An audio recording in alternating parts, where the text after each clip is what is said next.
안녕하십니까. 6월 25일 화요일입니다. 제이슨의 세상을 본다 60번째 이야기를 시작하겠습니다. 오늘은 유조선을 보호하라 다국적 함대의 걸프만 항행의 자유작전은 남중국해 다국적 작전의 예고편이다라는 다소 긴 제목으로 말씀드리겠습니다. 트럼프 대통령이 현지 시각으로 6월 24일 이란에 대한 추가 제재를 담은 행정명령에 서명했습니다. 그리고 트럼프 대통령은 서명 직전에 자신의 트위터를 통해 다음과 같이 충격적인 내용을 전 세계를 향해서 발표했습니다. 트위터 내용을 살펴보겠습니다. 중국은 91%, 일본은 62%의 원유를 호르무즈 해협에서 얻고 있다. 미국은 이제까지 이들을 위해 원유 수송로를 아무런 대가 없이 보호해왔다. 그러나 이제 각국은 자국 선박을 스스로 보호해야 한다.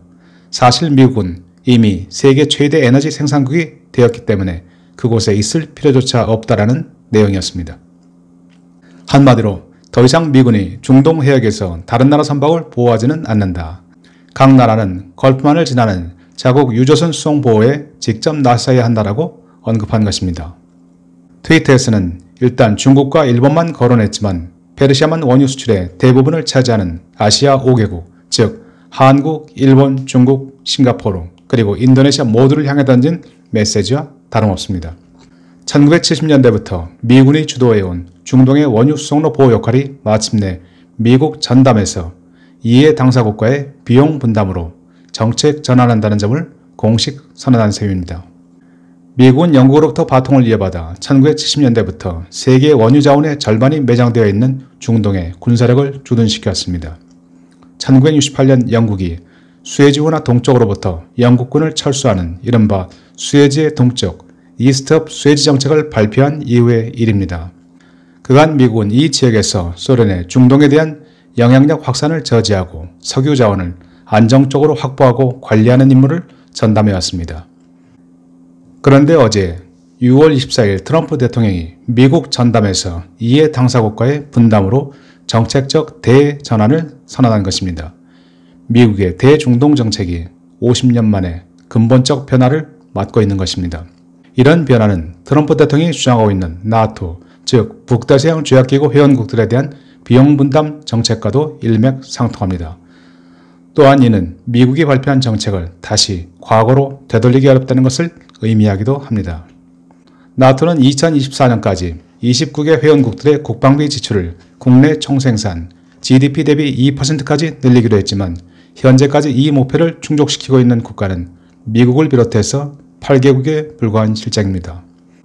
이에 트럼프 대통령은 한 발 더 나아갔습니다. 작년 7월 나토 정상회의에서 GDP의 2% 이상 국방비 지출을 2025년이 아닌 지금 당장 시행하고 궁극적으로는 국방비 지출을 GDP 대비 4%까지 늘려서 방위비 분담을 공정하게 할 것을 요구하고 나선 것입니다. 요즘 미국의 외교안보 정책에는 일정한 패턴이 있습니다. 수시로 상반되는 메시지가 혼란을 부추기지만 기본적으로는 트럼프 대통령이 트윗을 통해 곡조가 맞거나 말거나 진군 나팔을 불고 나면 볼턴 안보보좌관과 폼페이오 국무장관이 즉각 구체적 행동에 나서서 동맹국들을 돌면서 정책을 조율하고 사이사이 빈틈을 메우면서 정책을 만들어가는 모양새입니다.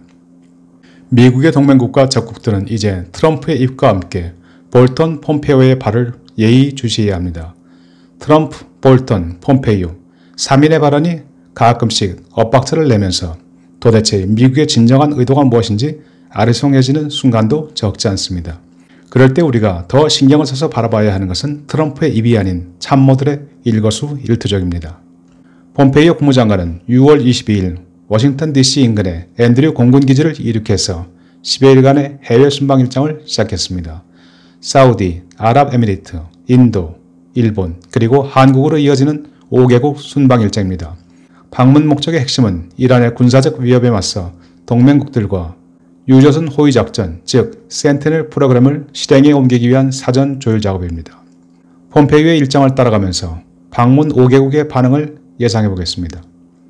폼페이오 장관은 6월 24일 사우디를 방문해서 살만 국왕과 빈 살만 왕세자를 모두 만났습니다. 폼페이오 장관은 미국과 동맹국의 대이란 포위망 구축에 대해 의견을 나누었고 기대한 만큼의 성과를 거두었습니다. 물론 CNN 등 미 주류 언론은 폼페이오의 사우디 방문 관련 유조선 호위작전보다는 카쇼크지 사건에 대해 운을 뗄 것인지 여부에 보다 더 비상한 관심을 보였습니다. 며칠 전 유엔 인권특별보고관은 카쇼크지 사건에 빈 살만 왕세자가 개입된 정황이 있다며 국제사회에 조사를 요청했기 때문입니다. 그러나 폼페이오 장관은 빈 살만 왕세자를 직접 만나면서도 카쇼크지 암살 사건에 대해서는 아무런 언급도 하지 않았습니다. 이란과의 군사적 대결을 앞두고 사우디와 아랍에미리트의 협력이 절실한 트럼프 대통령과 폼페이오 장관에게 카쇼크지 암살 사건은 결코 거론할 수 없는 금기 사항인 셈입니다. 이제 빈 살만 왕세자는 미국으로부터 또다시 면죄부를 받고 오사카 G20 정상회의에서 트럼프 및 푸틴 대통령과 어깨를 나란히 할 수 있는 입지를 확보하게 되었습니다. 폼페이오 장관이 사우디에서 환영을 받았다면 사우디 멘토격인 아랍에미리트의 유조선 호위작전 센티넬 프로그램 참가는 물어볼 필요조차도 없습니다. 아랍에미리트는 돈을 내든 배를 내든 당연히 참가할 것입니다. 또 다른 방문국인 인도 역시 이란이 미국의 무인 정찰기를 격추한 바로 당일 자국의 최신의 구축함 2척을 오만만 해역에 급파할 정도로 적극 대응하고 있습니다.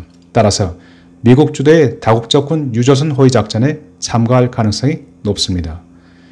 인도는 중국과 달리 미국의 이란산 원유에 대한 제재를 적극 수용, 이란에서 도입하던 원유의 상당 부분을 이미 미국산 원유로 대체하고 있는 중입니다. 일본 역시 미국 주도의 호위작전 참가에 쌍수를 들고 환영할 것이 틀림없습니다. 일본은 최근 남중국해 및 인도양에서 각국과 활발하게 합동 해상훈련을 실시하고 있습니다. 일본 최대 함정인 헬기 탑재 경항모 이즈모호는 무라사메호와 아케보네 등 2척의 구축함을 이끌고 4월 30일부터 7월 10일까지 해외 원정작전에 나서고 있습니다. 일본 자위대 원정부대는 인도 해군과 안다만 해상에서 대잠 합동훈련을 실시하고 말레카 해협에서 미국 해군과 합동훈련을 가진 데 이어 며칠 전에는 남중국해에서 베트남 해군과도 최초로 합동훈련을 실시했습니다. 일본으로선 특히 지난 6월 13일 자국 유조선이 오만만에서 공격을 받아 불길에 휩싸이면서 전 세계의 주목을 받았다는 점을 감안할 때 유조선 호위작전 참가를 거부할 이유가 없습니다. 일본으로선 오히려 평화헌법에 얽매지 않고 군사력을 해외에 투사할 수 있는 절호의 기회가 다가온 셈입니다. 이제 폼페이오 장관의 센티넬 프로그램 참가를 두고 고민해야 하는 국가는 마지막 순방국인 한국입니다. 6월 29일부터 1박 2일 일정으로 방한하는 트럼프 대통령이나 폼페이오 국무장관이 최대 현안인 북핵 문제와 함께 이 건을 언급하지 않을 리 없습니다. 여기서 잠깐 미국은 북핵 문제에 대해서 당연히 북한에 대한 제재 강화 및 한국에 대한 적극적인 동참을 요청할 것입니다. 북한이 미국의 제재에 지쳐 핵무기 포기를 선언할 때까지 트럼프, 김정은 간의 제3차 회동은 기대하기 어렵습니다. 다시 유조선 호위작전으로 돌아가 보겠습니다. 중동산 원유에 크게 의존하는 한국의 유조선 호위작전에 대한 비용 분담 문제. 그러나 미국은 푼돈 몇 잎이 아닌 한국 해군의 적극적 참여를 기대하고 있을 것이 분명합니다. 대한민국 해군은 아덴만의 기적을 만들어냈던 그리고 세계 해전사의 길이 빛나는 충무공 이순신 장군의 후예이기 때문입니다. 여기서 또 하나 주목해야 할 사안은 중국이 미국 주도의 다국적군 유조선 호위작전에 참여할 수 있는지 여부입니다. 트럼프 대통령은 트위터를 통해서 중국과 일본에 대해 자국 수송선은 스스로 보호해야 할 것이라고 언급했지만 이는 중국의 다국적군 작전 참가를 전제로 발언한 것은 아닙니다. 그냥 중국과 일본 등 아시아 국가들의 중동산 원유에 대한 의존도가 높다는 것을 강조하는 과정에서 튀어나온 별 의미 없는 단어일 가능성이 큽니다. 이미 미 국무부와 국방부 실무자들은 트럼프의 트윗에 두 가지 문제점을 지적합니다. 즉, 미국이 걸프만 보호활동에서 손을 뗀다는 것과 중국이 유조선 보호작전에 참여할 수도 있다는 뉘앙스를 풍긴 것은 미국의 입장이 아니라는 것입니다.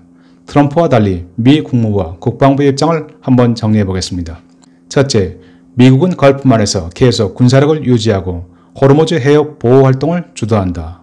둘째, 중동산 원유에 의존하는 한국, 일본, 인도네시아, 싱가포르는 미국과 사우디, 아랍에미리트 등 다국적군으로 구성된 유조선 호위작전에 실질적으로 참여해야 한다. 해군력이 취약한 나라는 금전적으로 비용을 분담하고 해군력이 강한 나라는 직접 파병을 한다. 셋째, 미국은 중국과 합동으로 호위작전을 전개할 생각은 없다. 따라서 중국 유조선의 안전은 호위작전에서 제외된다. 폼페이오 장관이 인도, 한국, 일본 등 예정된 아시아 순방 계획에 중동의 사우디 및 아랍에미리트를 긴급하게 끼워넣은 것은 이들 국가들이 다국적 호위 함대에 주력을 이룰 것이라는 것을 의미합니다. 중국은 해당 사항이 없습니다. 중국으로서는 발등에 불이 떨어진 셈입니다. 트럼프 대통령이 언급한 91%까지는 아니지만 80% 이상의 에너지를 중동 지역에 의존하고 있는 중국으로서는 그렇지 않아도 미중 무역전쟁으로 힘겨운 마당에 엎친 데 덮친 격입니다. 페르시아만에서 인도양, 말레카 해협을 거쳐 남중국해에 이르는 기나긴 원유 수송로를 중국 해군이 커버하기에는 아직 시기상조입니다. 그러나 문제는 그뿐이 아닙니다. 더 큰 문제는 따로 있습니다. 미국이 이번에 들고 나온 소위 항해의 자유라는 용어입니다. 미국은 호르무즈 해협 인근에서 발생한 일련의 사건, 즉 이란 혁명수비대의 소행으로 추정되는 각국 유조선 6척에 대한 공격 및 미군 무인 드론에 대한 공격을 표현하면서 중동 지역 긴장 고조 또는 원유 수송로 위협이라는 전통적 용어와 함께 항행의 자유에 대한 위협이라는 용어를 하나 더 들고 나왔습니다. 우리에게 아주 익숙한 표현입니다. 미국이 남중국해에서 중국에 강력하게 요구하고 있는 사항이 다름 아닌 항행의 자유입니다. 이제 미국 주도 다국적군에 의한 유조선 호위작전, 즉 센티넬 프로그램의 전개 과정을 4단계로 나누어 예상해 보겠습니다. 1. 이란의 호르무즈 해협 원유 수송로 위협은 항행의 자유를 위협하는 행위다. 2. 미국은 이란의 위협에 맞서 중동 지역 원유 생산국과 아시아 지역 원유 수입국으로 다국적 유조선 호위 함대를 구성한다. 3. 이를 통해 향후 특정 해역에서 항행의 자유가 위협받을 경우 미국은 다국적 함대를 구성할 수 있는 근거를 마련한다. 4. 향후 미국은 한국, 일본, 인도, 인도네시아, 싱가포르 등과 함께 다국적 함대를 구성, 중국의 위협에 맞서 남중국해에서 공동으로 해상 수송로의 안전을 지킨다. 결론적으로 이번 호르무즈 해협의 유조선 안전을 지키기 위한 다국적군 구성은 향후 남중국해에서 해상 수송로 안전을 지키기 위한 다국적군 편성의 예고편으로 발전할 수 있습니다.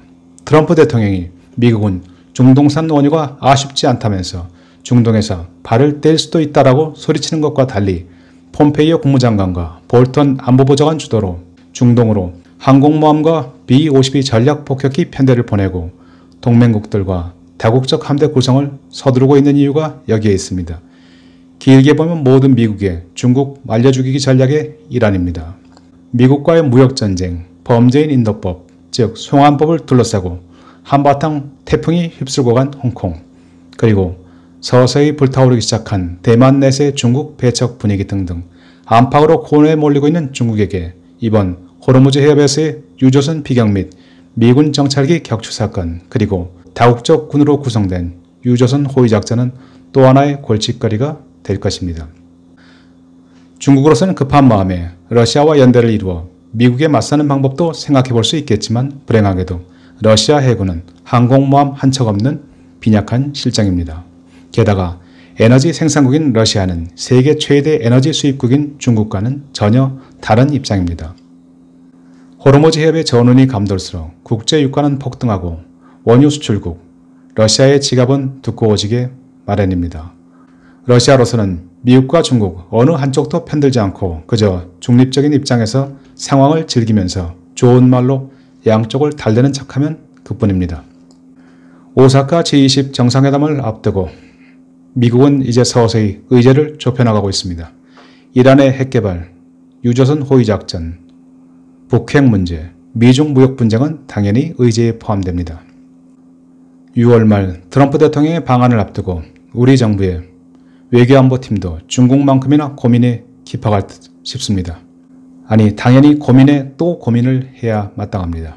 다행히 트럼프 대통령과 북한 김정은과의 깜짝 만남은 없을 것이라는 점에서 그나마 일거리가 하나 줄어든 셈입니다.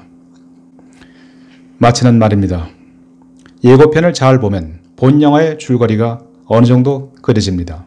하나를 알면 열을 난다는 올인의 속담이 있습니다. 미국 9.11 테러 진상조사위원회는 미국이 9.11을 막지 못한 가장 중요한 이유로 상상력의 부족을 꼽았습니다. 국제정세에 대한 올바른 인식은 한 나라의 흥망성쇠를 좌우합니다. 진정한 전문가들 그리고 진정한 애국자들이라면 국제정세를 보고 또 보고 그리고 미리 보고 멀리 봐야 합니다. 오늘은 1950년 6월 25일 6.25가 발생한 지 69주년이 되는 의미 있는 날입니다. 끝까지 함께해 주신 여러분 감사합니다.